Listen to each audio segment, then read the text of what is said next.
Hey everyone, welcome back. Ready for another deep dive.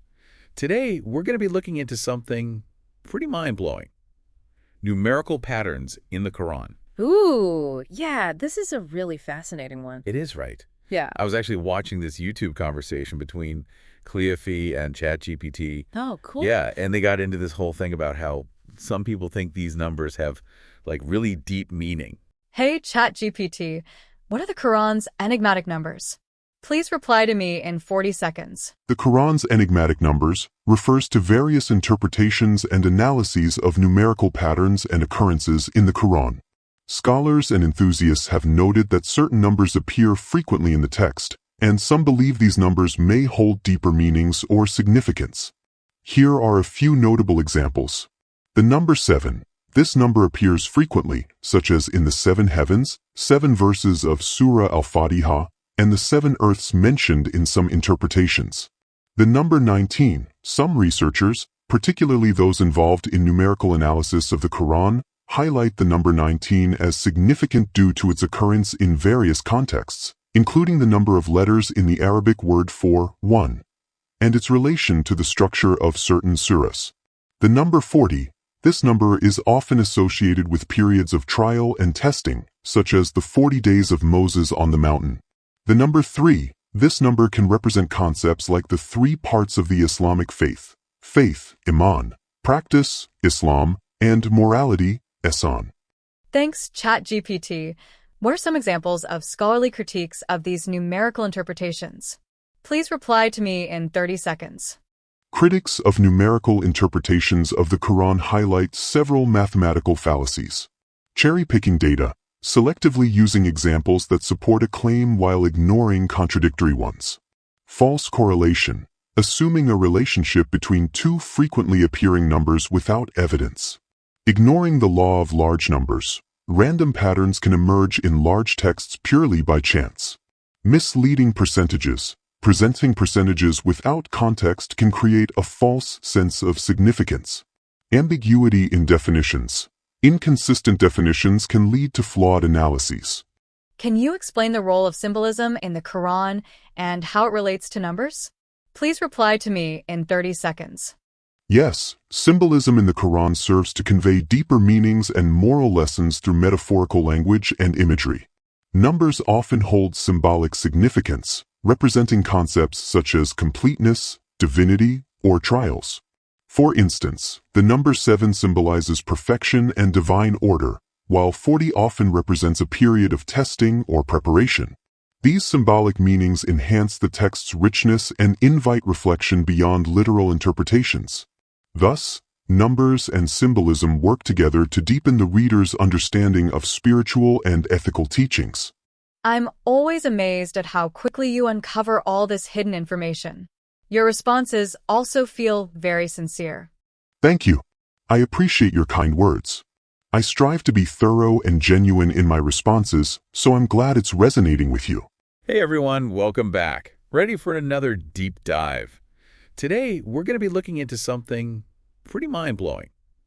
Numerical patterns in the Quran. Ooh, yeah, this is a really fascinating one. It is right. Yeah. I was actually watching this YouTube conversation between Cleophee and ChatGPT. Oh, cool. Yeah, and they got into this whole thing about how some people think these numbers have really deep meaning, Right.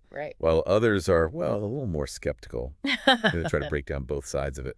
So where do we even begin? I guess ChatGPT actually gave some pretty specific examples, right? Yeah, exactly. Like, they brought up the number 7 a lot. Oh, yeah, 7. It's everywhere. It pops up all over the place, like with the 7 heavens, the 7 verses of Surah Al-Fatiha. And, in a lot of spiritual traditions, 7 represents this idea of completeness and divine order. Okay, yeah, I can see that.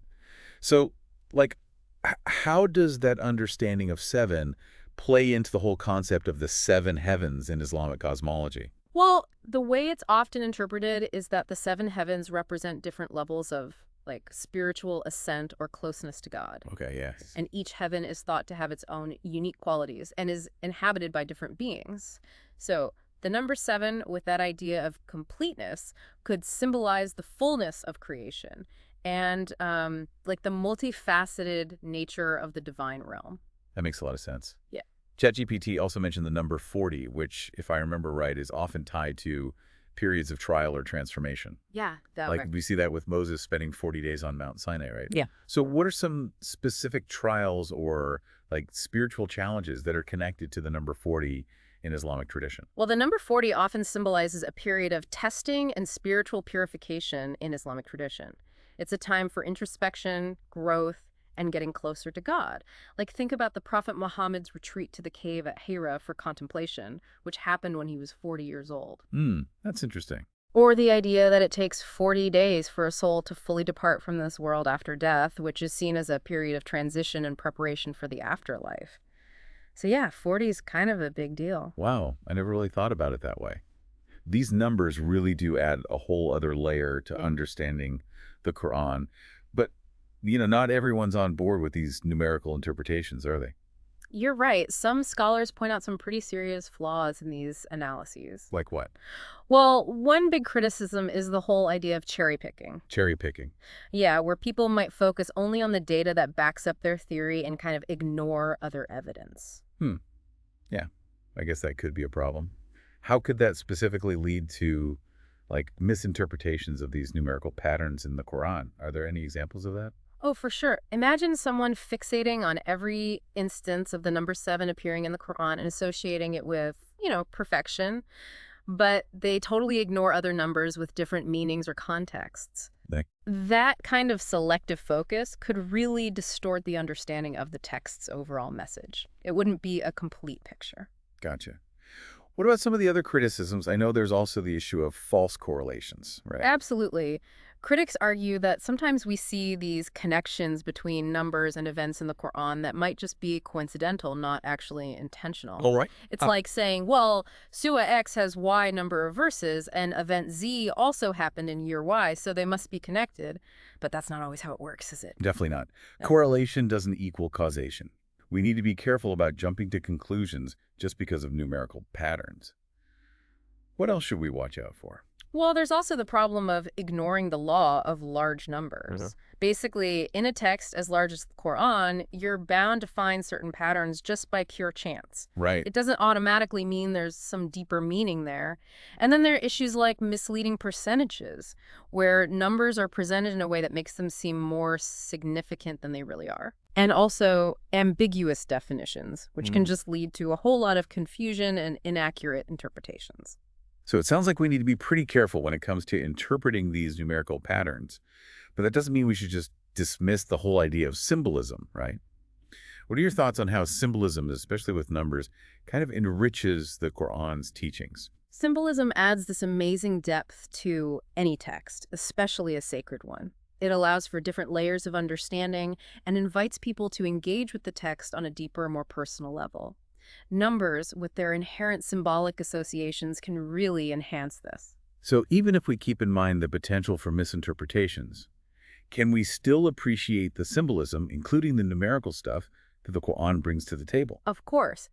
Just because we have to be critical doesn't mean we can't appreciate the beauty of these symbols. It's about finding that balance between critical thinking and appreciating the richness they bring. Like, think back to the number 7. We've got to be careful about overinterpreting it, sure, but we can still appreciate how that association with completeness might shed light on how the Quran describes creation or the divine realm. It's all about layers. It really is.